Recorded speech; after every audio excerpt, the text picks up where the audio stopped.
Local పెడతలేదు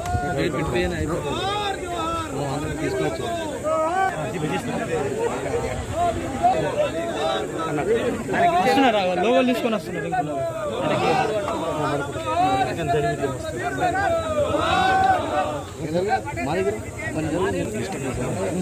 కొంచెం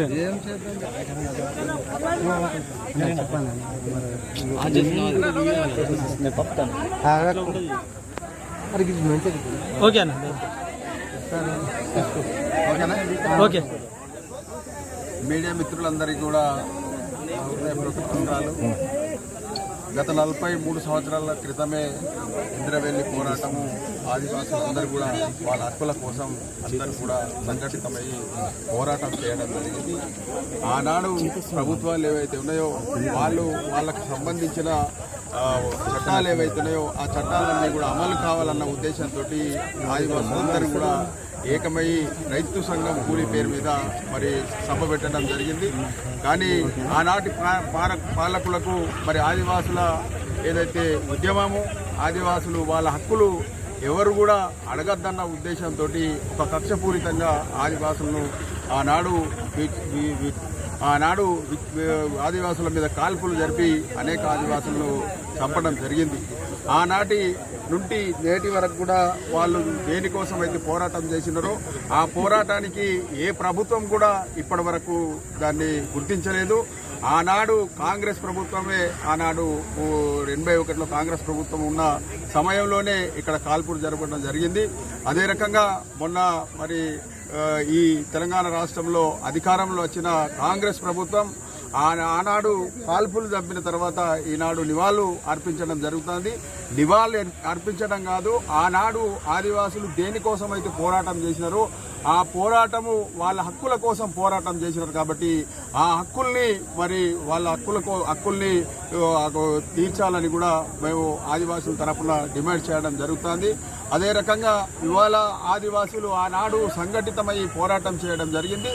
ఇవాళ అనేక రకాల తెలంగాణ రాష్ట్రంలో పార్టీలన్నీ కూడా ఆదివాసులు ఎక్కడన్నా కూడా వాళ్ళు ఐక్యతగా పోరాటం చేయడానికి ప్రయత్నం చేస్తే ఆదివాసీ నాయకుల మీద కానీ ఆదివాసీ పెద్దల మీద కానీ కేసులు పెట్టి ఇవాళ ప్రభుత్వాలు భయపెట్టే పరిస్థితిలో ఉంది.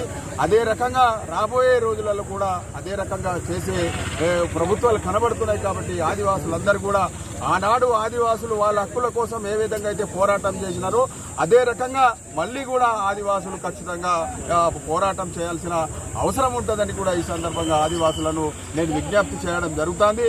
ఇవాళ రాబోయే ఎన్నికలలో ఏదైతే పార్లమెంట్ ఎన్నికలలో మరి 3 అభ్యర్థులు కూడా ఆదివాసులు ఇవ్వడం జరిగింది, ఆదివాసులకు కేటాయించడం జరిగింది. కేటాయించడానికి కూడా ఆదివాసీ పోరాటాలనేవి కూడా పోరాటాలను గుర్తించినాయి. కానీ ఆదివాసీ పోరాటాన్ని గుర్తిస్తున్నాయి కానీ ఆదివాసులు దేనికోసం పోరాటం చేస్తున్నారో వాళ్ళ చట్టాలను మాత్రం ప్రభుత్వాలు పట్టించుకోవడం లేదు. కాబట్టి ఖచ్చితంగా ప్రభుత్వాలు ఇప్పటికైనా ఖచ్చితంగా ఆదివాసులు ఆనాడు పోరాటం చేసినారు, ఈనాడు కూడా అదే సమస్యల మీద పోరాటం చేస్తున్నారు. కాబట్టి ఆ సమస్యలని పరిష్కారం చేయడానికి ప్రయత్నం చేయాలని ఆదివాసీ తరఫున ఈ ప్రభుత్వాన్ని అదే రకంగా నాయకులను నేను విజ్ఞప్తి చేయడం జరుగుతుంది. కాంగ్రెస్ దండారాల అమర్ల అంటే అది కేవలం గాలికి పోయే మాటలు మాట్లాడడం జరుగుతుంది తప్ప దాన్ని పరిష్కారం చేయడానికి ఆలోచించడం లేదు. ఎందుకంటే ఇక్కడ ఉన్న స్థానిక ఎమ్మెల్యే కూడా గతంలో ఒక రకంగా మాట్లాడడం జరిగింది. ఆనాడు ఏమైతే ఉద్యమంలో ఆయన కూడా పోరాటం చేయడం జరిగింది. కానీ ఎమ్మెల్యేగా గెలిచిన తర్వాత కేవలం ఆదివాసులను భారతీయ జనతా పార్టీ ఏదైతే రెచ్చగొడుతుంది అనే విధంగా మాట్లాడడం జరుగుతుంది. అది సరైన పద్ధతి కాదు. గెలిచే ముందు ఒక మాట, గెలిచిన తర్వాత ఒక మాట. కాబట్టి ఆదివాసీ సోదరులందరూ కూడా గమనించాలా.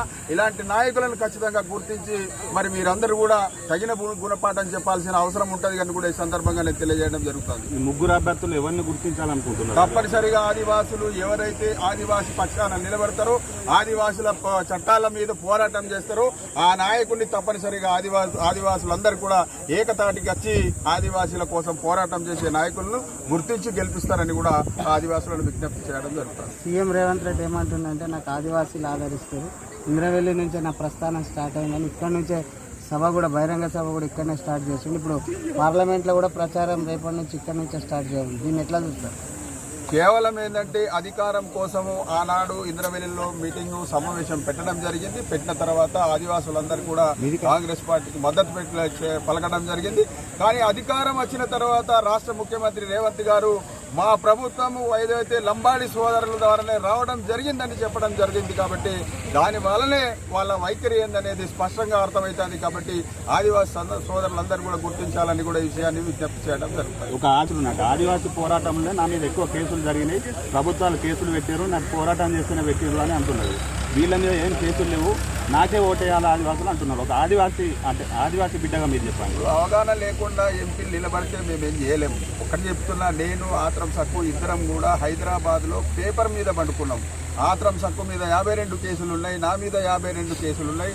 లేదు అని ఎవరంటారు? కాబట్టి ఉద్యమంలో అనేక ఆదివాసుల మీద కేసులు ఉన్నాయి. కాబట్టి దాని వలన వాళ్ళ వ్యక్తిగతానికే మేము వదిలేసుకుంటాం. కాబట్టి ఆదివాసులందరూ కూడా వాళ్ళ కోసం ఎవరైతే పోరాటం చేస్తారో వాళ్ళనే ఖచ్చితంగా వాళ్ళు ఎన్నుకుంటారు. అది నామినేషన్ విత్డ్రాస్ అయిన తర్వాత ఆదివాసులందరూ కూడా పెద్ద మనుషులందరూ కూర్చొని ఒక నిర్ణయం తీసుకుంటారు. ఆశయాలను సాధిద్దాం.